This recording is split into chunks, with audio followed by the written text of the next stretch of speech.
You're live. Okay. I'm not totally entirely sure about the lighting situation. We're gonna go with it. So I kind of like Sonar Book Club, but I'm gonna try to. I set this intention before. Um, it's so windy in LA. People aren't even playing tennis. It's so windy in LA. Anyway, so we're gonna start with. This is a book we're gonna talk about. It's called Untethered Soul. It is by Michael A. Singer. First, there's something called power posing. So you can put your arms up in the air. That's one of them that I know. Relaxing your shoulders down. It's kind of interesting because it's proven to increase positive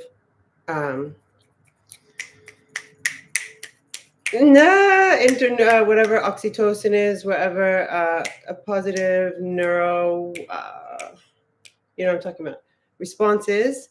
And it's so much of Kundalini yoga. So much of Kundalini yoga is the arms up, doing stuff like this. Timer will be 2 minutes. Arms up, shoulders down. So a study showed that just 2 minutes of raising your arms above your head and having your shoulders relax increase self-confidence, blah, blah, blah, blah, blah. A lot of really important things. I don't mean to say blah, blah, blah, but you know what I'm talking about. There's a TED Talk. The woman has blonde hair, and I'll tell you about that later. So we're going to breathe deep into the belly, 2 minutes. In through the nose, out through the belly, arms up, shoulders relaxed.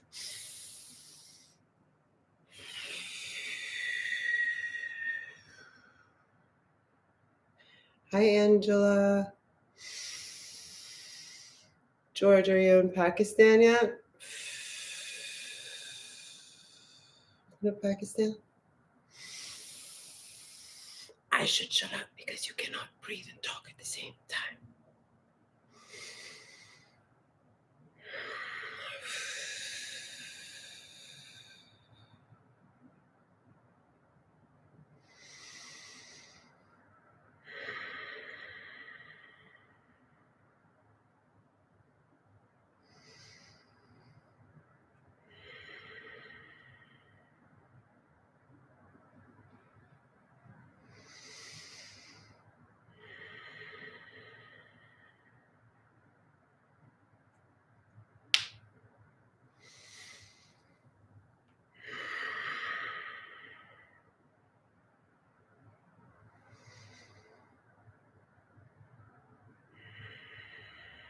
So to notice you can slow down the breath and not be breathing here, but breathing into the belly. So the inhale, the belly gets big.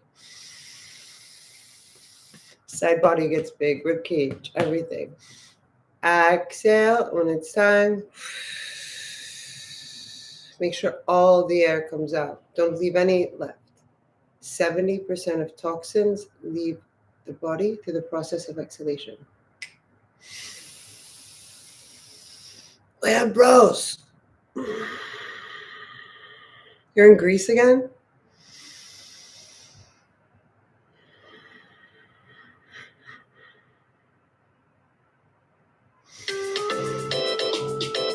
Opa! How fast did that go by? Should we do it again? Do you go twice a year? Yeah, we can see you, Lambros. We're all still traumatized from not seeing you, but active sonar works, as we know. We got Pendy back with active sonar. We got Lambros back with active sonar. Who else did we get back? Angela? Do we ever have to get you back, Angela? No, I don't think so. I feel like there's one person I'm forgetting. Anyway, this book is called Untethered Soul. I'll just read the back. It reminds me in theory, in like vibe kind of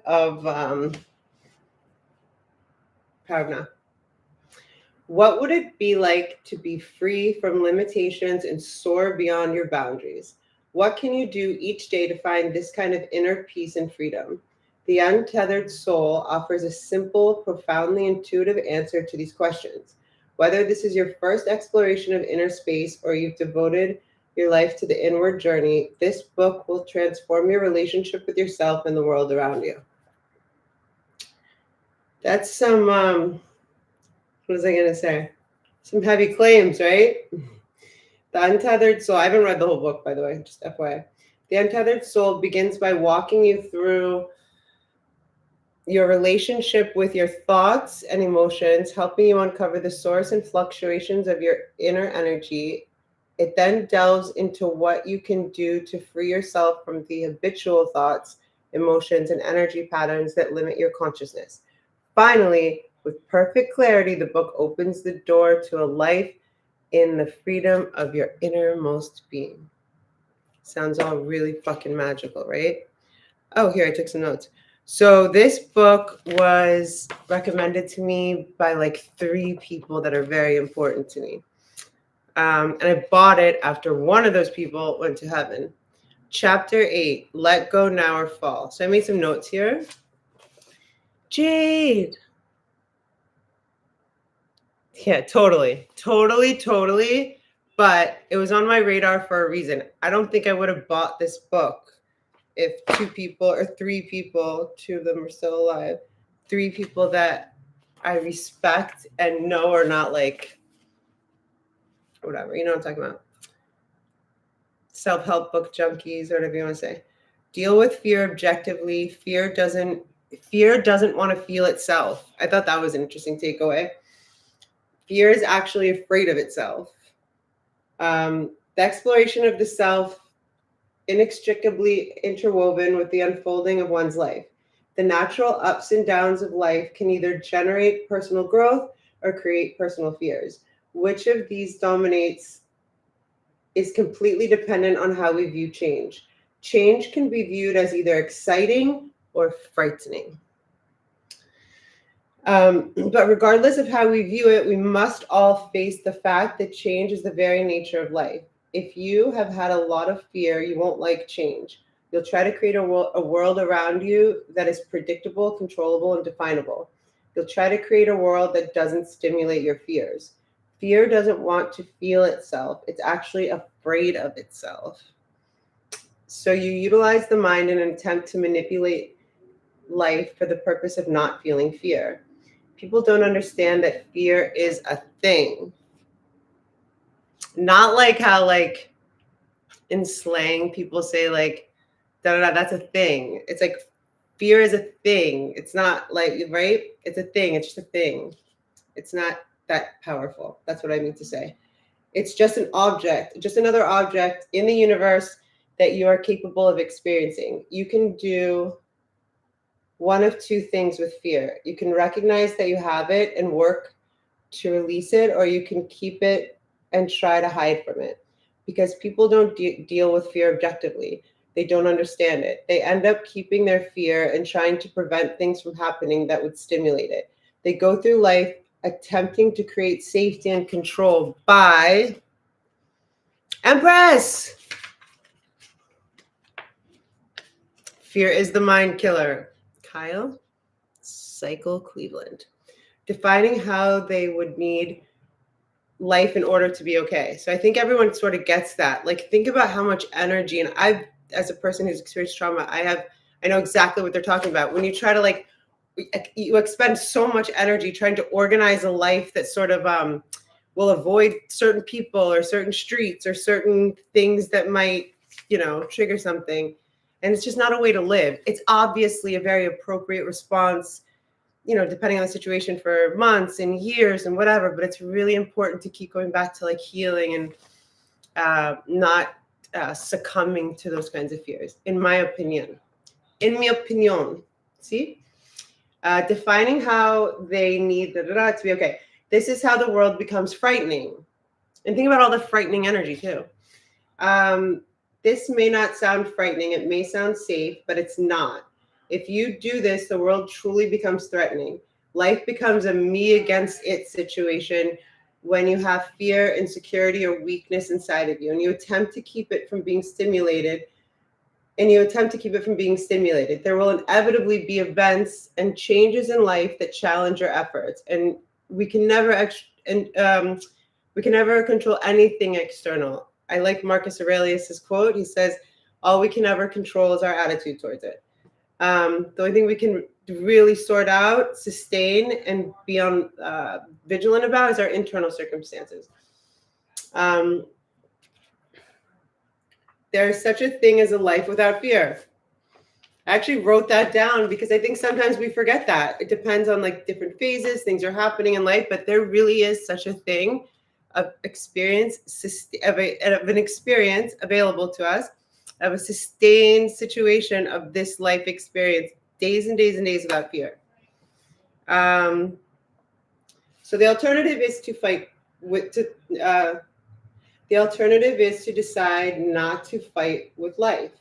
You realize and accept that life is not under your control. Life is continuously changing, and if you're trying to control it, you'll never be able to fully live it. Instead of living it, you'll be afraid of life. But once you've decided not to fight with life, you'll have to face the fear that was causing you to fight. Fortunately, you don't have to keep this fear inside of you. There is such a thing as life without fear.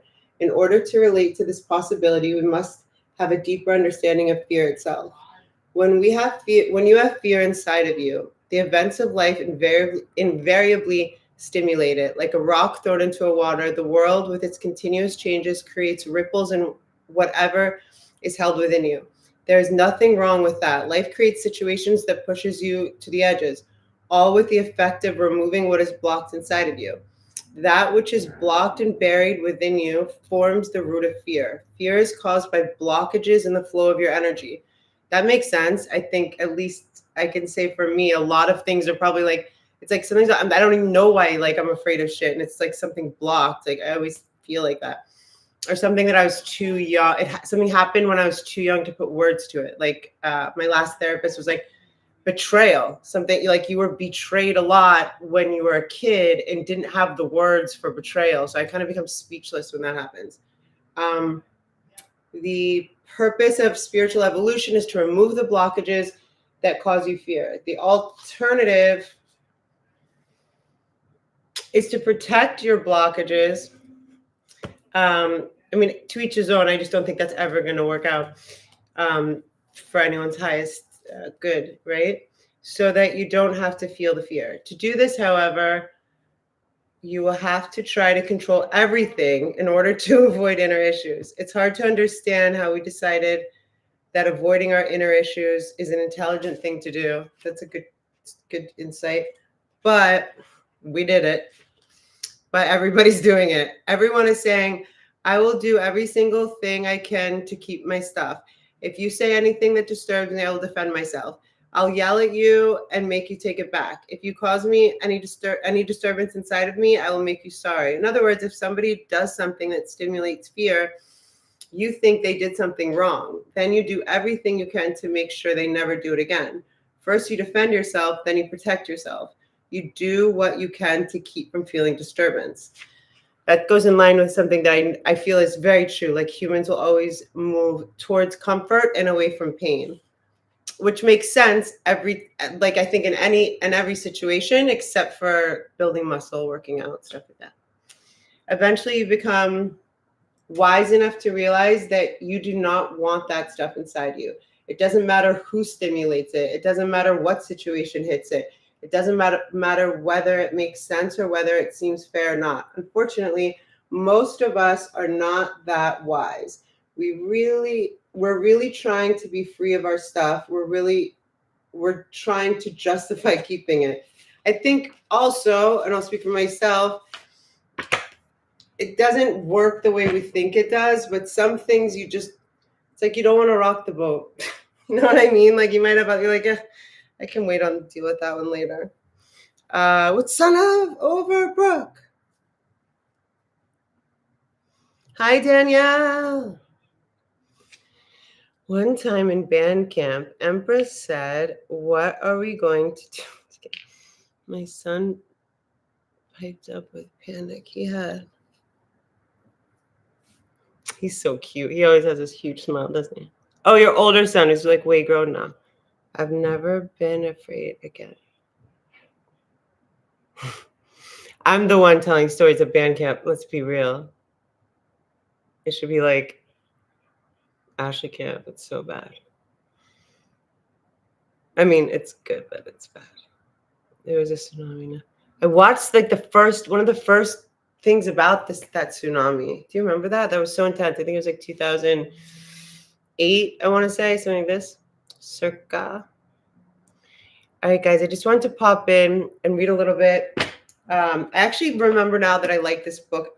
Like, yes, definitely Lambros. The back sounds like every other book that's kind of like saying the same thing in a different way and watered down even. This one is actually really got some good bits in it. So we'll go back to it. There's new red bars. I think there's 3 now. I was catching up on one today. I have to go really quickly. Not really quickly, but more abruptly than usual. And I'll be straight up. It's to, I'll tell you guys in the chat. I need to do something sort of selfish, depends on how you look at it. I love you guys. Son of Overbrook, if you email me, I can put you on our Sonar chat. So that has become a thing. But we are getting back into like a regular group. Danielle, you're going to crack up. My friend was like, who's not even like a YouTube editor or anything. Let's just make that real fucking clear. Or creator. Danielle's amazing and knows a lot of tech stuff, and she's reached out to help me do some stuff that can make videos better, like watching Red Bar not on my fucking computer, like ghetto as hell as we have been. But like she sent me a thing, which I have to find. I have to like re-find it where we can like have Red Bar here, you know, like how people do it. I'm sure it's not that hard, but we were talking yesterday, and he's like, "There are so many things I could say about your videos." I was like, "Okay, go ahead." He's like, editing? You don't edit? I'm like, I don't even think you're watching my videos. What are you talking about? He was just slamming. He's like, editing? Like, you know, there's like ways that you could like make the videos look cooler and do that. I was like, okay, why don't you go create a YouTube channel? I was like, I feel like part of the, but I don't know. I guess you can't do it forever, right? Part of the appeal of this channel is that it is very organic. But I think at some point, you know, if we want to grow it, we should like, we could clean it up. I could clean my act up. What's up, Lance Santino? Oh, I love Lance Santino. You guys, Lance Santino has a channel. Everyone should follow him. He trains dogs and always makes videos about dog training and different tips, and he's awesome. Cool. I'm always so happy to see you, Lance. You're awesome. And I have some questions. No, I don't. I just had to show you this thing. Look how cute he got. Getting cuter every day. All right, later, guys. I'll try to come back twice this week. I want to do a red bar. Tomorrow I'm doing something. Tuesday, maybe?